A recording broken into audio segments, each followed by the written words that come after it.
જંબુસર હાજી કન્યા શાળામાં માનવ અધિકાર દિવસની ઉજવણી કરવામાં આવી। શાળામાં પ્રાર્થના સમયે બાળકોને આજના દિવસની મહત્વતા સમજાવવામાં આવી। ત્યારબાદ બાળકો દ્વારા માનવ અધિકાર દિનની ચિત્ર સ્પર્ધા, નિબંધ સ્પર્ધા યોજવામાં આવી હતી, જેમાં 57 વિદ્યાર્થીનીઓએ ભાગ લીધો હતો। સ્પર્ધામાં કુમારી વૈભવી ખારવા ધોરણ 8 અને કુમારી કલ્પના પાડા ધોરણ 7નો નંબર આવ્યો હતો।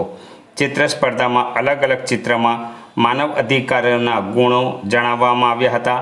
સમગ્ર આ કાર્યક્રમનું આયોજન શ્રીમતી મીનાજબેન પનારવાલા દ્વારા કરવામાં આવ્યું હતું। ઉપરાંત શાળામાં પધારેલ જેમ શાહ કોલેજના વિદ્યાર્થીઓએ બાળકો સાથે પ્રવૃત્તિમય બન્યા હતા। શાળાના આચાર્ય રાહુલ મોરી દ્વારા દરેક બાળકોને આજના વિશેષ દિનની શુભકામના પાઠવી અને ચિત્ર તથા નિબંધમાં ભાગ લેનાર વિદ્યાર્થીઓને ખૂબ ખૂબ અભિનંદન પાઠવ્યા હતા।